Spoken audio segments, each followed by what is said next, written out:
Support जितना मिला है उतना ही आगे चाहिए। सिर्फ रीना सेजवाल।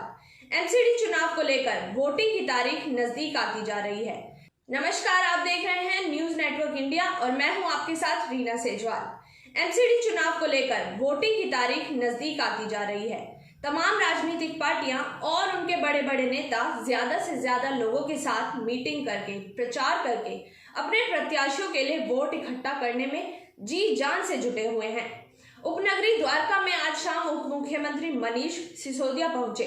यहां उन्होंने द्वारका के दो अलग अलग वार्ड से अपने दोनों महिला प्रत्याशियों सुधा सिन्हा और कैप्टन शालिनी के लिए लोगों से वोट की अपील की। दोनों महिला प्रत्याशियों ने लोगों के सामने अपनी बातें रखी।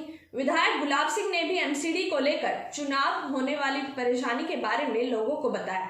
आइए सुनते हैं किसने क्या क्या कहा। 100% कोशिश हो रही है कि हम इस सीट को निकालें और पार्टी ने भी उतना ही जोर लगा रखा है और हमारी पूरी कोशिश करेगी।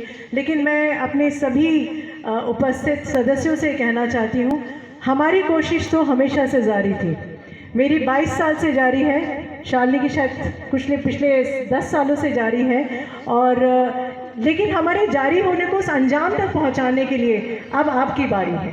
गुलाब जी का और सबसे ज़्यादा मैं आप लोगों को बहुत बड़ा थैंक यू बोलती हूँ कि आप लोगों ने मुझे विश्वास करके दिन में, रात में, आधी रात को, सुबह कॉल किया कि कहीं काम नहीं हो रहा, कैप्टन शालिनी को फ़ोन करो तो वो काम हो जाएगा। और जितना मेरे से बन पाया मैंने किया, और जहाँ मैं नहीं कर पाई पूरा प्रॉमिस करती हूँ कि जहाँ जहाँ रह गया वहाँ मैं करके दिखाऊंगी। आप लोगों का सपोर्ट जितना मिला है उतना ही आगे चाहिए। सिर्फ 2 हफ्ते रह गए, एक लास्ट पुश आप लोगों की तरफ से चाहिए और आप लोग ही करेंगे और मुझे पूरी उम्मीद है। कल की सरकार और आपके वार्ड में केजरीवाल का पार्षद विधायक तो अपना है ही, तभी काम होगा, तभी काम है। ये सारे पार्किंग के हैं, समाधान एक ही है कि 4 तारीख को झाड़ू चलाइए, अगले 5 साल शानदार झाड़ू चलेगी। 4 तारीख को झाड़ू नहीं चलेगी तो अगले 5 साल इलाके में झाड़ू चलना मुश्किल हो जाएगा, ये मैं आपको बता रहा हूं। तो इलाके को साफ सुथरा रखना है, कल झाड़ू ये चलवाएंगे बैठ के, ये इनकी जिम्मेदारी है। सैनिटेशन हाइजीन किसी भी शहर की सबसे बड़ी केजरीवाल जी करके दिखा देंगे।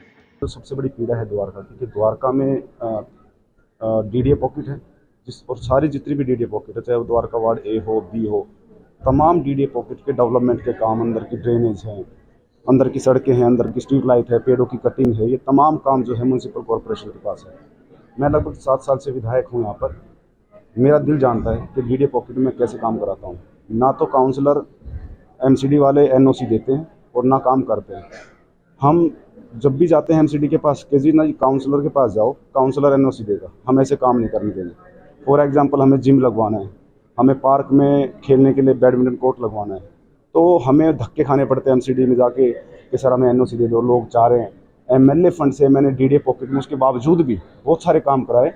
लेकिन अगर एमसीडी भी हमें मिल जाती है तो द्वारका के लिए बहुत बढ़िया बात होगी, द्वारका के लोगों के लिए बढ़िया बात होगी।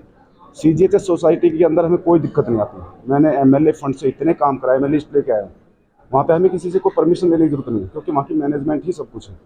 तो ये कुछ दिक्कतें हैं, और मैं मानता हूँ कि द्वारका के लिए और पूरी दिल्ली के लिए आम आदमी पार्टी के अंदर भी अरविंद केजरीवाल का आना बहुत जरूरी है। बीजेपी के हर नेता की बात कर रहा हूँ मैं, अकेले कमल जी सहरावत की बात नहीं कर रहा हूँ, हर नेता की बात कर रहा हूँ। आप जाके उनके एरिया में पूछिए, जहाँ डीडीए पॉकेट्स में पूछिए, गांव में पूछिए, कॉलोनी में पूछिए, क्या काम हुआ पिछले 5 साल में, पिछले 15 साल में, सारे कार्यकाल जिस काउंसलर का जो भी काम है, एक बार पूछे जाके। लोग नाराज है, लोग गुस्से में, इस बार पूरा का पूरा भाजपा से गुस्से में। इन्होंने चाहे जहाँ कैंडिडेट बदले वहाँ भी, नहीं बदले वहाँ भी, पूरी तरह से लोग गुस्से में।